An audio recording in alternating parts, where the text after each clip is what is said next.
Okay. Hello and welcome to WHO and today's virtual press conference on global health issues.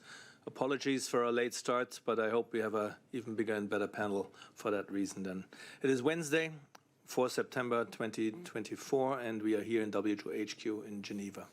My name is Christian Lindmeier, and I will take you through today's press conference. Now let me introduce the participants. Here in the room, we have Dr. Tedros Adhanom Ghebreyesus, WHO Director General, Dr. Mike Ryan, he's Executive Director for the Emergencies Program, Dr. Rogerio Gaspar, he's Director Regulation and Pre-Qualification. Then we have Dr. Maria Van Kerkhoff, she's Director ad interim for Epidemic and Pandemic Preparedness and Prevention. Then we have Dr. Ana Maria Henao-Restrepo, she's the lead for R&D Blueprint for Epidemics. And last but not least, here in the room is Dr. Teresa Zacharias. She is the Incident Manager for Conflict Escalation in Israel and Occupied Palestinian Territory. We have a good number of colleagues also online, and very glad to be joined today by Dr. Rick Peppercorn. He's the WHO representative in the Occupied Palestinian Territory, and he's joining live from Gaza. Thank you for standing by. Dr. Hamid Jafari, he's the Director for the Polio Program at WHO in the Eastern Mediterranean region, and he's joining from Amman. Dr. Egmont Evers, he's the Incident Manager for the Sudan conflict and the refugee crisis. Then we have Dr. Philip Barbosa, he's Technical Lead on Cholera. We also have Dr. Rosamund Lewis, she's the WHO Technical Lead for Mpox. And we have Tim Nguyen, the Unit Head for High Impact Events Preparedness. And last but not least, here online, we have Dr. Abdi Rahman Mahmoud. He's Director ad interim for Alert and Response Coordination. A very long list, as I said, and now we can head over straight to the Director General for the opening remarks. Dr. Tedros, please. Thank you, Christian. Good morning, good afternoon, and good evening. First to Gaza. On Sunday, WHO and our partners began a polio vaccination campaign in Gaza. Over the first 3 days, we vaccinated more than 187,000 children up to 10 years old in central Gaza. Families have been eager to participate, telling our vaccination teams about children nearby who also should be vaccinated. Thanks to the community's active participation, health workers were able to vaccinate more children than expected. 4 fixed sites will continue to offer polio vaccination for the next 3 days in central Gaza to ensure no child is missed. WHO also provides supplies and training to health workers in areas not covered by the humanitarian pause to ensure children in those areas are also protected. Today, we're preparing the logistics, cold chains, teams, and communications to begin vaccination in southern Gaza tomorrow. We thank the health workers, UNICEF, UNRWA, and the many other partners and countries in the region and beyond who have supported this campaign. Together, we're helping to prevent the spread of polio in Gaza, but other health needs remain immense. We acknowledge that the humanitarian pause has been respected to allow the vaccination campaign to be conducted safely and successfully. We ask not only for that to remain the case, but also for a ceasefire. Now, an update on the Mpox outbreaks in the Democratic Republic of the Congo and neighboring countries. We expect the first delivery of vaccines to arrive in DRC tomorrow, donated by the European Commission's Health Emergency Preparedness and Response Authority, or HERA. DRC's Ministry of Health plans to begin deploying the vaccines this weekend. WHO is working with our partners to coordinate vaccine demands, share information on doses available, and ensure those doses are directed to areas where they can contribute to controlling the outbreak. I thank the European Union Commission for its donation And we call on countries with stockpiles of vaccines to work with us and our partners to get those vaccines to where they're needed now. We have also been supporting DRC and other countries to ensure the necessary cold chain systems are in place to support communications campaigns, to provide information about vaccination, and to counter mis- and disinformation. Vaccination is one part of the continental response plan that WHO has been developing with the Africa CDC and which we expect to publish on Friday. But vaccines alone won't stop these outbreaks. We're also working to strengthen surveillance, risk communication, community engagement, clinical and home care, and coordination between partners at every level. Today, WHO has published new data on cholera for 2023, showing an increase in both cases and deaths. The number of reported deaths from cholera last year increased by 71% compared with 2022, and the number of cases increased by 13%. Cholera killed 4,000 people.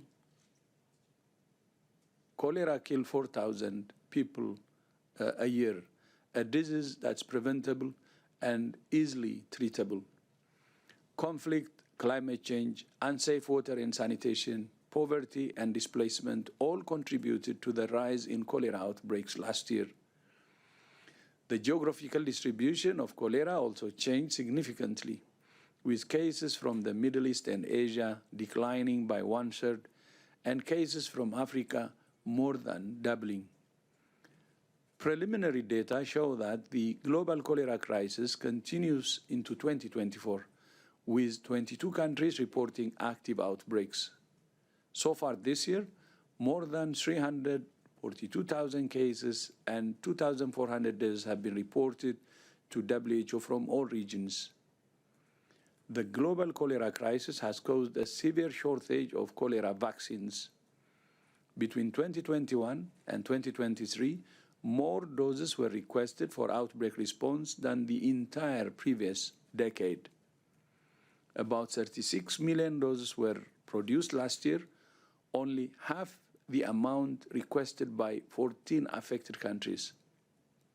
Since October 2022, the International Coordinating Group, which manages emergency vaccine supplies, has suspended the standard 2-dose vaccination regime, adopting a single-dose approach to reach and protect more people with limited supplies.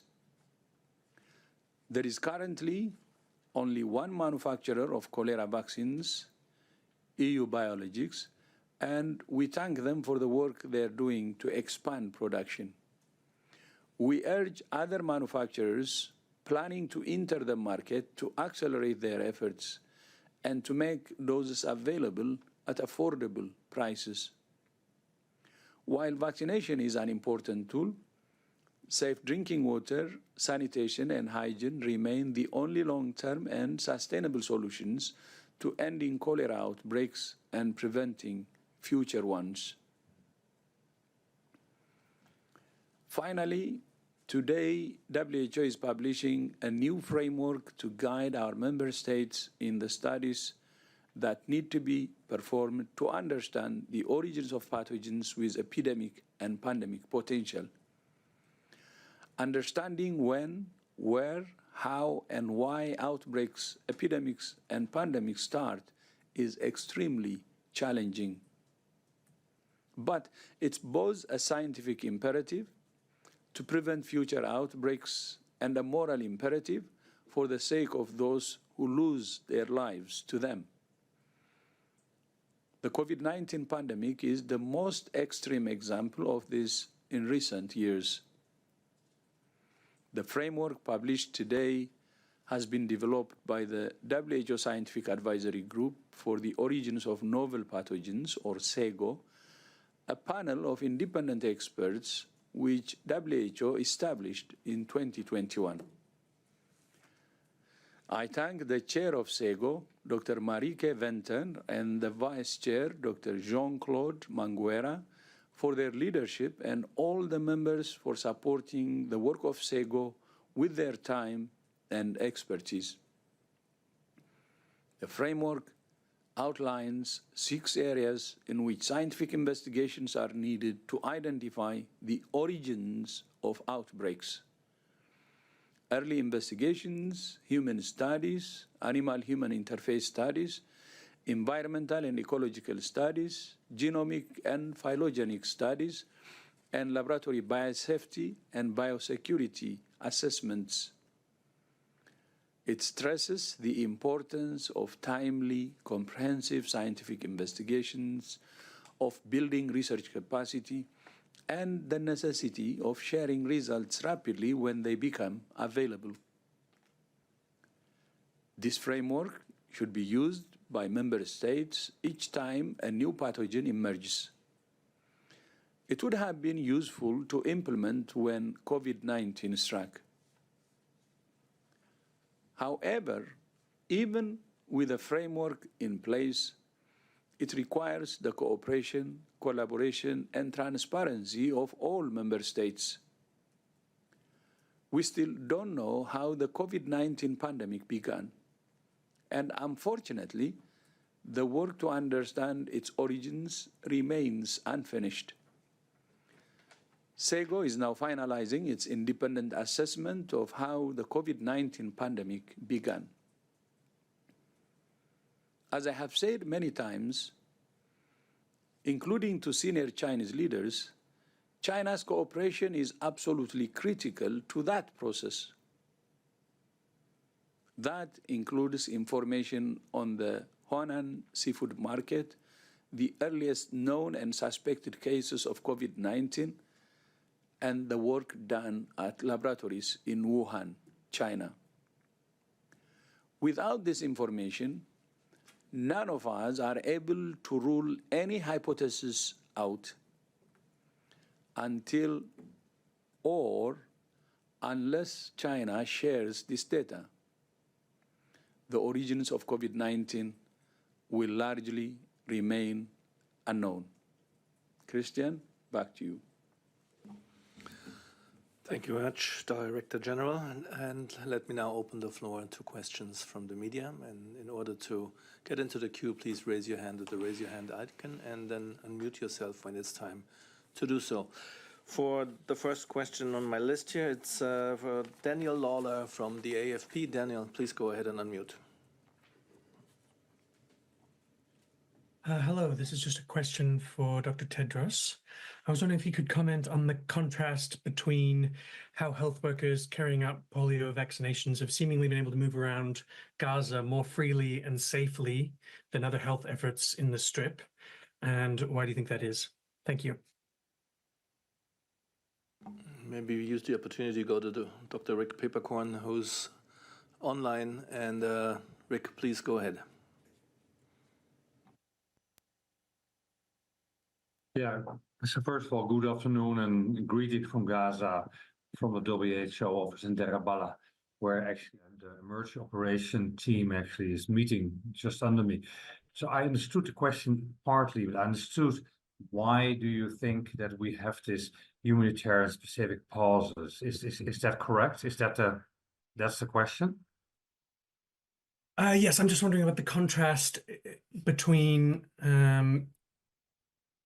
how the polio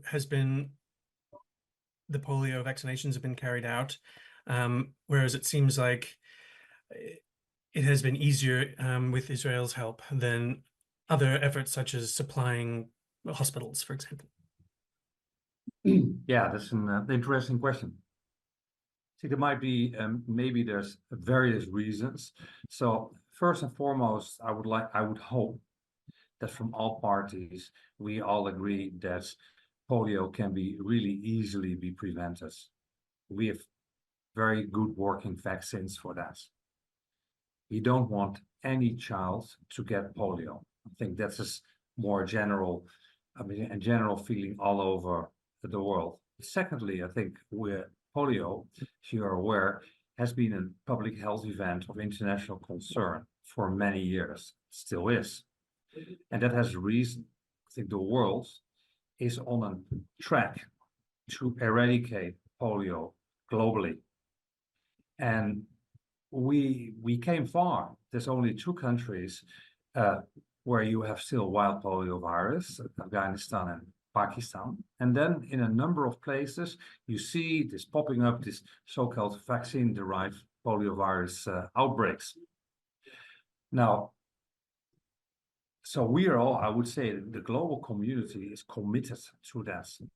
We want to ensure, in this case, that polio, the transmission, that we stop the transmission in Gaza, and there will be no other Gaza children who actually will suffer from polio. But we also want to make sure that we prevent the spread from polio to neighboring countries all over. And you see, of course, these vaccine-derived polio outbreaks always in places where there's war and civil strife, when children are unvaccinated or under-vaccinated. That's the case in Gaza too. But I think your point is interesting. I think we should.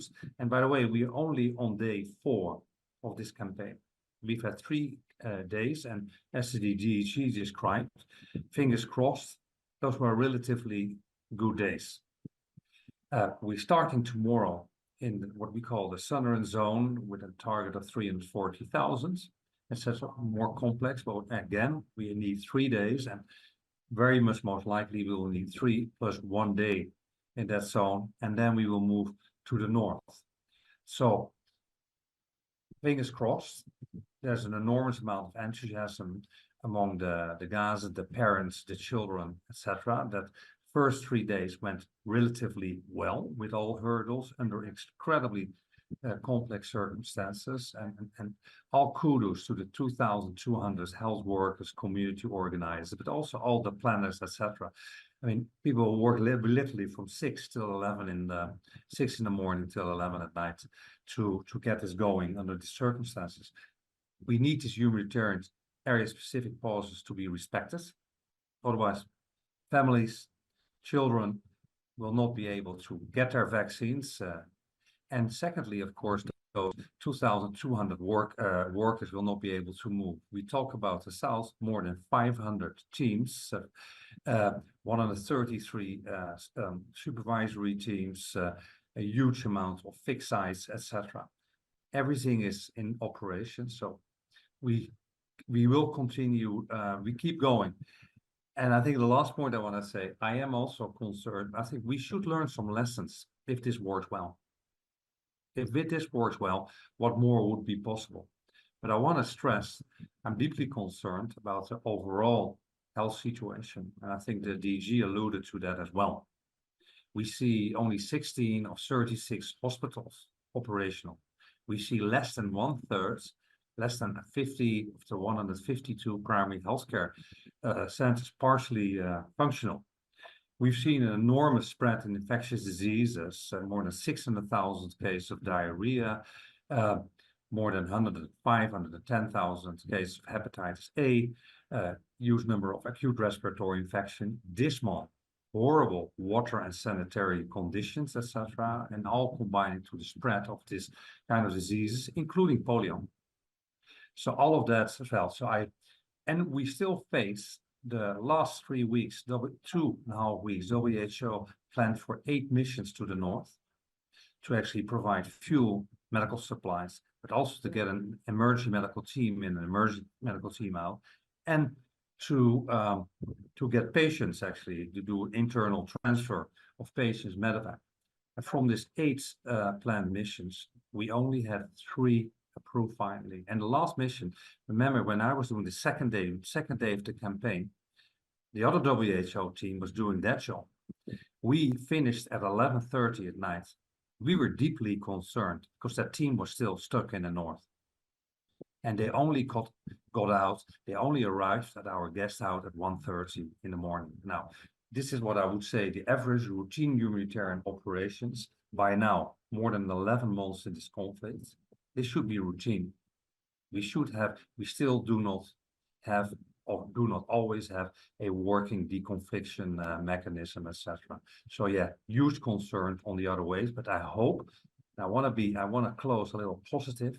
I hope that we will learn lessons, that we are a little bit in a polio bubble, and I've never, well, for a long time, I haven't seen so many children smiling, happy, and by the way, explaining to me and to us why they wanted to be vaccinated.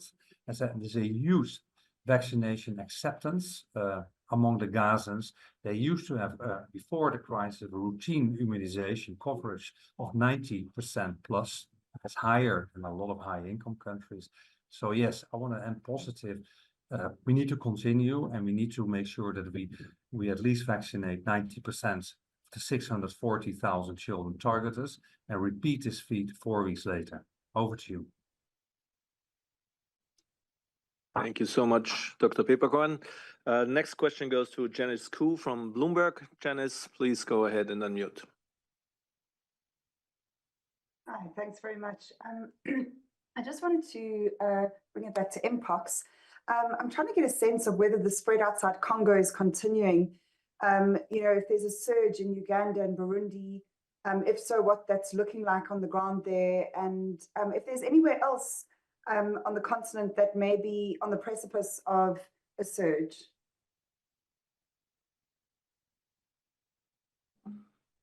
Thank you very much. We'll start with Dr. Van Kerkhove, please. Yeah, thanks very much. I can start. So I think, as we've said in previous press conferences and what we're doing in our briefings, is that we're learning. We're with enhanced surveillance activities, with detailed field investigations that are happening in the DRC, but also in neighboring countries. We're learning more about the spread of the different outbreaks of Mpox, which are caused by different clades.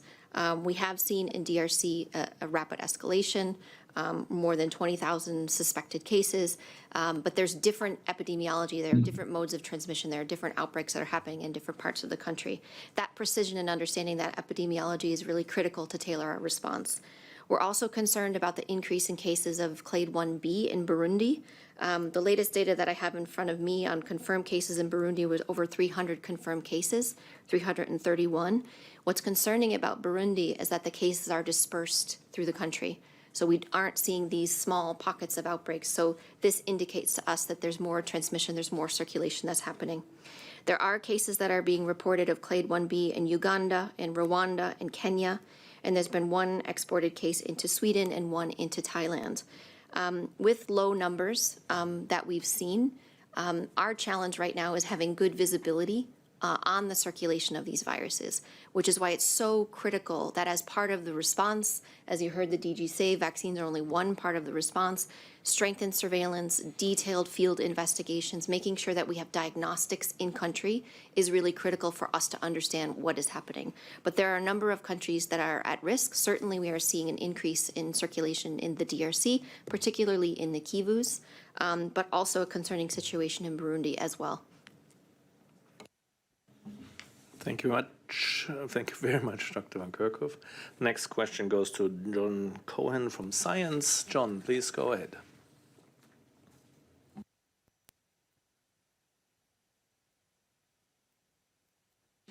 John, do you hear us?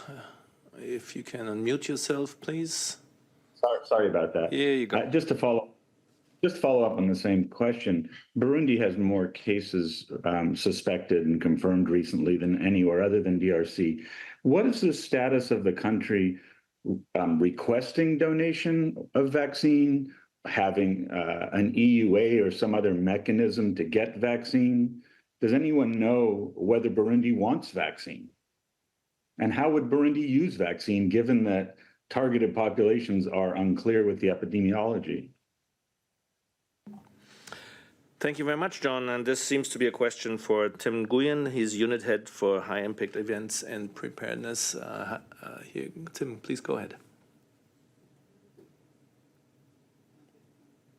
Thank you very much for this question. I think the first prerequisite for most countries actually to access and request for vaccine is having the regulatory approval in the country prepared. And I think this is something that our colleagues in the WHO regional office and in the Africa CDC as part of the One Continental Plan are working with those countries to set up that system for the vaccine to receive. be receivable through a regulatory process. So I think this is the status at the moment where we are with the other countries in terms of supporting access to vaccines. Thank you very much, Tim. I'm looking around the room if anybody wants to add. Just to add to the information, we don't have evidence of a request from the country regarding using vaccines, but what we know is the country authorities are working to investigate and understand better the epidemiology and the chains of transmission, which is very important. And as Dr. Tedros says, this is equally important as to having vaccines, having all the other control measures in place, John, having contact tracing, understanding the groups who are at risk, implementing measures to reduce the risk of transmission, etc. So we continue to work with all the countries, and different countries implement the recommended WHO strategies using different approaches, and we value very much the efforts of the government of Burundi in understanding better the epidemiology. Thank you. Thank you very much, both. With this, we go to the next question. That's for Kerry Cullinan from HPW. Kerry, please go ahead and unmute yourself. Thank you. My question is related to cholera. The 70% increase in deaths over 1 year, given the relatively small increase in cases, is quite alarming. And I wondered whether somebody could explain what is driving these high deaths. Thank you. Thank you. And I'm calling for Dr. Philip Barbosa. He's our technical lead for cholera. Philip, please. Okay. Thank you very much for your question. So what needs to be understood is the seasonality and the area that where strike is changing over the years. So and also the way the different countries are reporting cholera cases is extremely variable across the world, and I think it's also an opportunity also to appeal for country to report more timely and more seamlessly the information that they have to ensure and as many are not doing it because of the fear of illegal sanction that are of course not recommended by WHO. So this is one of the parts which is challenging in interpreting data from different regions, because the surveillance system are not necessarily comparable with one and another. So the difference in terms of pattern between the increases in cases and in deaths, and especially if you are comparing versus Africa versus the Middle East and Asia. In Africa, the surveillance system and the way that the country are reporting cases is, I would say, much more similar with one another. And in addition, there are a number of countries that should be praised for doing that are also reporting the cases and the deaths, more importantly, the deaths that are occurring in the community, so outside of healthcare setting. And this is a very important information, because that really underlines how much people continue to die even before reaching any healthcare facility, and in some of the area it can represent sometimes even more than 30% of the deaths that are reported globally. So far by a country. So while in another country, the surveillance is more, based on symptomatology with less or more limited laboratory testing that allow to discriminate between cholera and other diarrheal diseases, and therefore the proportion of cases that are reported as suspect might be a bit higher, and therefore that can explain also why the CFR, the case fatality rate reported in this country would appear lower than a reality. But this being said, this is very technical. What we can draw from this conclusion is very clearly most of the very large outbreaks that the world has been facing in the past 2 years, and including this year and at the beginning of the year, are not only larger, more frequent, but they are very clearly deadlier. And this is something that the world needs to hear. We are in 2024. The treatment of cholera is extremely simple, extremely cheap, and people continue dying just because they do not have access to healthcare and very cheap treatment. It costs a few cents to prevent the death of a people, and this is a reality. So beyond the number of cases that are reported officially through notification system and and that have their limitation due to lack of support and investment. And we know, and we can say that we know that most of the cases are it's an under representation of the real number of cases and deaths that are occurring worldwide. Okay, so the estimation are much higher than that. It's the estimation that were made on modeling in 2017 was about 2 million cases a year and almost 100,000 deaths a year minimum. And that was before the start of the surge of the seventh pandemic. So beyond the figure,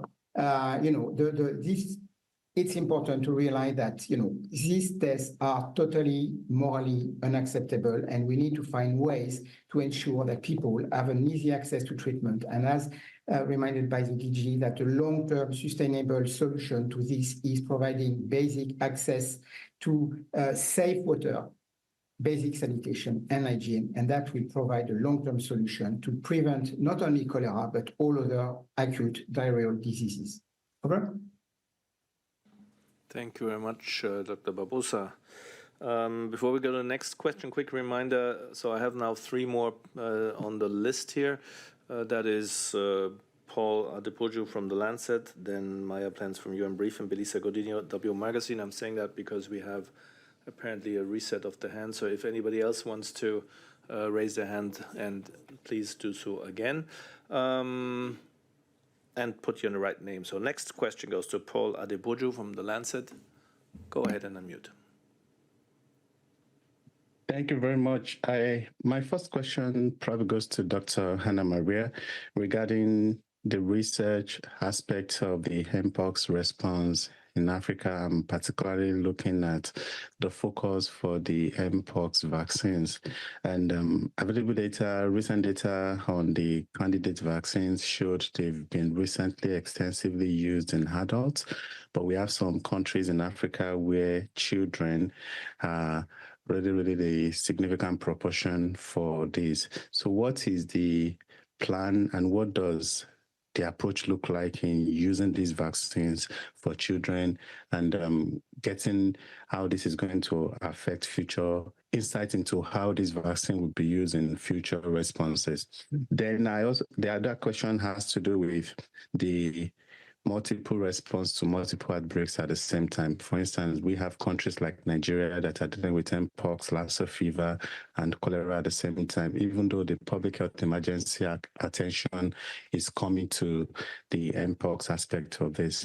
But some of the responses to these different outbreaks can happen together. So is there a conceived intentional strategy to look at the ways that these multiple responses can be implemented together? Thank you very much.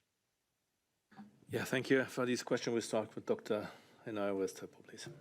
Thank you very much for the question. The first thing to say is that we have the pleasure of hosting with Africa CDC, USNID, and CEPI a conference on research on the 29th and 30th of last month. We have researchers from all over the world, but particularly a very important contingent of researchers and experts from Africa. And we discussed what the priorities for research will be, considering that research to be used as an additional tool to support the outbreak control efforts. And we are posting on the web the proceedings of the meeting, and also the recordings and the PowerPoint presentations for everybody to see. As you noted, there was attention to the priority questions for vaccines, and they could be aligned in 3 areas, grosso modo, that are very much in line with what our strategic advisory group of experts have highlighted. First is understanding how to best use the vaccines, what are the delivery strategies that are the best and most suitable for different epidemiological conditions. The second is understanding if we can use different schedules, different routes of administration, and what are the added benefits of that. And the third is on safety for the special populations. Now, on your question of vaccination of special populations, WHO published about a week ago our WHO position paper for orthopox virus vaccines. It reflects the recommendations of the Strategic Advisory Group of Experts meeting in April. And in summary, for infants, children, and adolescents, where consideration is given to vaccination in the context of outbreaks, considering the benefits and risks, a non-replicating vaccine like the MVA-BN or a minimal replicating vaccine like the LC16 vaccine may be used. LC16 vaccine is licensed in Japan for use in children. The MVA-BN is not licensed for use of children, so the use under this recommendation will be considered an off-label use. Because it's an off-label use, WHO and SAGE recommend that countries use this opportunity to collect information on additional safety profile. And I must say before I finish that it's not that we don't have data. There are already some studies of use of the MVA vaccine in infants and children, particularly observational studies and a few clinical trials. And in addition, a version of MVA using the same platform is used for Ebola control, and for which there is a big dossier of safety data. So in summary, you have to consider the risk-benefit. If you go for an off-label, collect information so that the data can be used to inform policy and regulatory in the future. Thank you. Thank you very much, Anna Maria. And for the other part, let me see if Dr. Abdirahman Mahmoud, Director Interim for Alert and Response Coordination, is available. Abdi? Thanks for the question. In terms of responding to multiple outbreaks, particularly in low-middle-income countries, has been a challenge. WHO will develop the Health Emergency Preparedness and Response Framework that brings ability to respond to all hazards. We have seen multiple, as we discussed in Gaza today, in humanitarian situation, in addition to outbreaks. So we have a framework that deals with starting with community protection, because the community needs, as we are worried about Mpox, the communities outside there in DRC or Nigeria, the worry they have is measles, malaria, and other communicable diseases. So finding the balance, assisting the communities and listening to them, we start with that.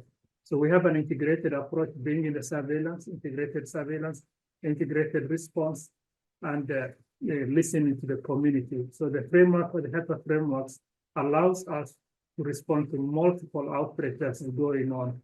As my colleague, Dr. Barbosa, alluded, we have, in addition to Mpox in DRC, we have a large cholera outbreak that's currently under control for over 23,500 cases, and 314 deaths were reported from DRC, and most of them from North Kivu, South Kivu areas struggling with Mpox.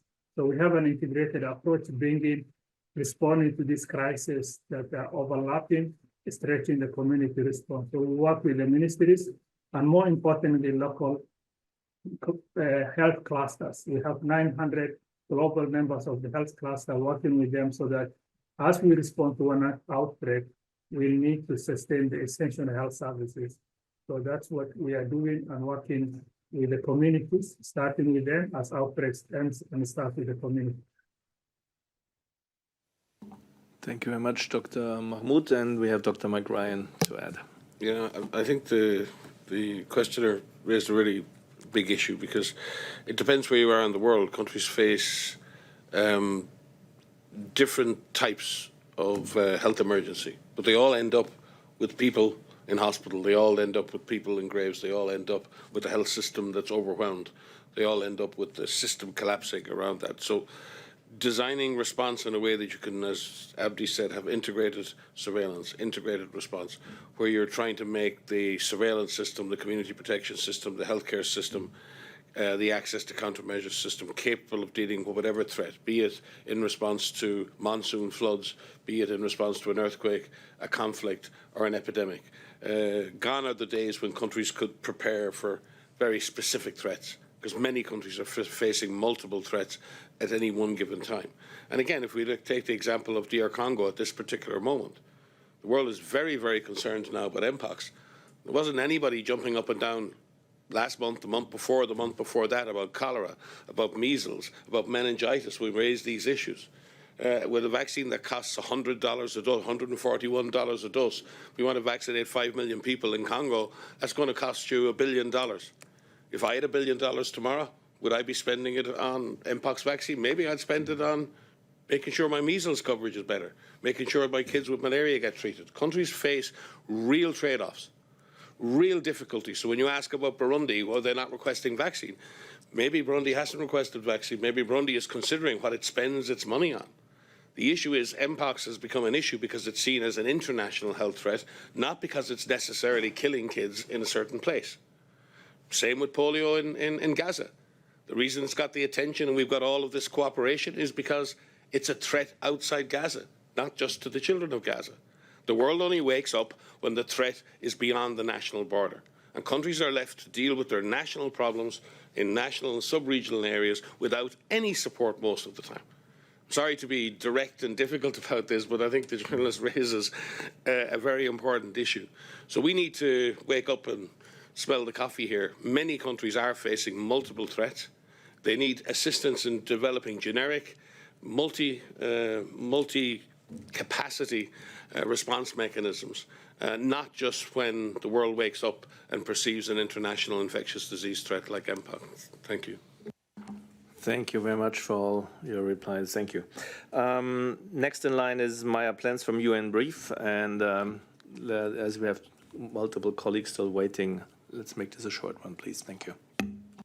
Thank you very much for taking my question, Christian. My question is unrelated to what we've been discussing so far, but it's something I have tried to get the media team to respond. It's because there is this conversation around the policies on alcohol consumption, wine consumption that the WHO issued last year. And apparently one journalist in the trade has done some research and discovered that there is influence of some NGOs, groups that are actually not very well due diligence perhaps wasn't done before, but they seem to have influenced these policies. And I'd like, my question is, who do I speak with and where are we at this conversation since the issues of these guidelines saying that there is no safe level of alcohol consumption, when we know in many cultures in Europe, in particular, moderate alcohol consumption has been improved in many studies. That they are good for the health of women, cardiovascular health. Thank you very much, Maya, for this point. We'll get back to you on this through the usual channels. Now let's take a question which fits into the realm of this press conference. Next question goes to Belisa Godinho from the W Magazine. Belisa, please go ahead. Hi, I would like to, if possible, to have the confirmation if Mpox virus could be related to or is related with climate change. If so, I ask whether if the prevention of the disease and others affected and aggravated by the climate should not be carried out alongside the fight against the virus and global warming. Thank you. Belisa, if we understood well, the second part, whether this is a multifactorial approach and there should be other ways to tackle it than just the virus, right? So, but over to Dr. Van Kerkhoff, please. I think maybe just in general can say there is a link between climate change and risk of infectious diseases. We're seeing changes I mean, we can give multiple examples of how climate change is affecting the geographic distribution of vectors, for example, for Aedes-borne viruses like dengue, like chikungunya, where we see vectors able to thrive further north and further south of the equator, impacting billions of people around the world. We do see changes with climate change, with El Nino, El Niña, the way animals move on the planet. We've seen this with wild bird patterns. And avian influenza, for example. If you look at the freeze-thaw patterns of lakes and large bodies of water where these animals rest as they navigate and move around, migrate around the world. Specifically with regards to Mpox, we are looking at as part of the Global Strategic Preparedness Response Plan, not only stopping human-to-human outbreaks transmission, but also looking at spillover and reducing zoonotic spillover. And this has to do with the way people live and how they hunt and how they consume wild animals. There's a lot of efforts underway that can look at how we address the drivers of spillover, and of course that's linked to climate change. So there is a direct link there. And for us, what we need to be able to do is to holistically look. It's not about dealing with pandemic preparedness or climate change. It's about how we collectively approach this. This is actually being discussed, as part of the pandemic accord. It's discussed constantly here with WHO and all of our partners of how we work together to address all of these multiple drivers because they are directly related. Thank you very much, Dr. Van Kerkhove. Next question goes to Yan Zheng from Xinhua. Yan Zheng, please go ahead and unmute.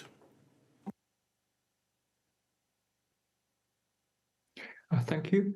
My question is, could the WHO share with us the latest developments concerning the emergency license process for the Mpox vaccine, and what are the main bottlenecks hindering that process? Thank you. Thank you very much. Roger Gaspar, please. Okay, thank you. So, as you know, we have opened the emergency use listing opportunity for expression of interest even before the expert committee for IHR recommended the Director General for the declaration of the fake. In recent weeks, we have been in close contact with manufacturers, both on the vaccines and on the diagnostic side. We are currently reviewing 3 vaccines. It's already known, MVA Bavarian Nordic, using as a reference authority the European Medicines Agency. But at the same time, we are discussing with KM Biologics from Japan on LC16, as it was referred before in answer to another question. And we just had today a meeting with Emergent on the ACAM 2000 vaccine. These 3 vaccines are recommended by the SAGE since April. They configure different platforms and different situations. From the regulatory perspective, MVA Bavarian Nordic fits the requirements for pre-qualification. So currently, we are not assessing it under emergency use listing, but under full pre-qualification. We anticipate if the questions that were put to the company are answered this week, we might be able, on the best case scenario, to conclude the evaluation during next week. This is our anticipated best case scenario. With LC16 from KM Biologics, we are in the situation of reviewing the file and putting the first round of questions. And we have convened a technical advisory committee for the EUL before the end of the month. And the recent discussion that we had today with Emergent Technologies on ACAM 2000, most probably there'll be a first submission of data before Friday this week, followed by a new meeting next Tuesday, and the potential submission either the end of next week or the week that follows. So we are looking at these situations with 3 different pairs of eyes, because MVA Bavarian Nordic, as I said, it's very close to the final approval. LC16, we are still reviewing data that is being submitted. And with ACAM 2000, as it was highlighted in April by the SAGE, we have a number of concerns on safety on special populations. This was discussed openly with the manufacturer, and we had a meeting with the FDA, that is the reference regulatory authority for this one, last Monday. We are concerned about the implementation of safety monitoring on the deployment of the vaccine. So a final decision on ACAM 2000 to be pre-qualified, even though it was approved by the FDA, or to go through an emergency use listing, looking at the data that needs to be collected after approval, will be taken only after the submission of relevant data that we have to review. I think this is the full information I can disclose at this moment. Thank you. Sorry, on the diagnostic side, we have 4 expression of interests, and I would say that 2 of the submissions are very close to progress. I have a huge amount of detail that was prepared by the relevant team, a huge amount of work being done in the diagnostics in recent days. We hope to move as soon as possible to have also a number of diagnostics emergency use listed. As we know, this is absolutely essential on the response and the follow-up of the epidemiology of Mpox to have relevant diagnostics. Thank you. Thank you very much, Dr. Gaspar. We are running now close to time, but we may have time for one more question, and that goes to Politico for Rory O'Neill from Politico. Rory, please go ahead and unmute. Hello, thank you. I have a question about the Bavarian Nordic Mpox vaccine. The EMA has advised that countries might want to administer it as an intradermal injection, which might allow doses to stretch up to 5 times further. A couple of European countries have emphasized that when announcing their own donations, but I was wondering if WHO has a position on that.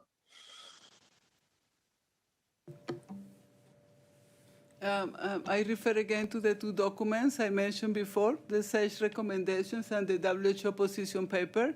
These documents include the review of the evidence for alternative routes of administration, including intradermal, and WHO clearly indicates that these routes of administration should be considered when the number of doses available is limited. And we also recommend that additional data should be collected in the case that these routes of administration are used. And I must also expand that from our consultation 1 week ago, researchers expressed interest in doing such evaluations in the DRC and other countries in collaboration. I am talking about researchers from the affected countries. Thank you. Thank you very much. And Dr. Ryan, please. And WHO has done this kind of approach before, certainly in the case of yellow fever, using fractional doses or different routes of administration in other cases. But as Anna Maria said, this is subject to being able to pilot test and test these approaches, because it's not just the actual specific efficacy of a vaccine given by that route in controlled conditions. It's about being able to do that in reality on the ground, the retraining needed to do that, the operational logistics, the issue of adverse events following immunization. There's a lot of factors that would go into showing that such an approach is not just scientifically valid, but operationally valid. So it's really important that if the approach, which could be very useful, that it's properly tested in real conditions in the field and the proper data collected. If I may, I just want to say that these documents also include a review of the previous studies that have been done using this route of administration that further support our interest in further exploring the possibility of using that in the field. Thank you so much, both. And that brings us to the end of our press briefing today. I thank all, and I know there are a couple of journalists who still have their hands up, but please write to media inquiries, and apologies that we didn't get to you anymore. Now, we will be sending the audio file and Dr. Tedros' remarks today right after the press conference. And again, for any other follow-up questions, please write to media inquiries at who.int. Otherwise, let me hand back to Dr. Tedros for the closing remarks. Yeah, thank you. Thank you, Christian, and thank you to all members of the press for joining us today, and see you next time.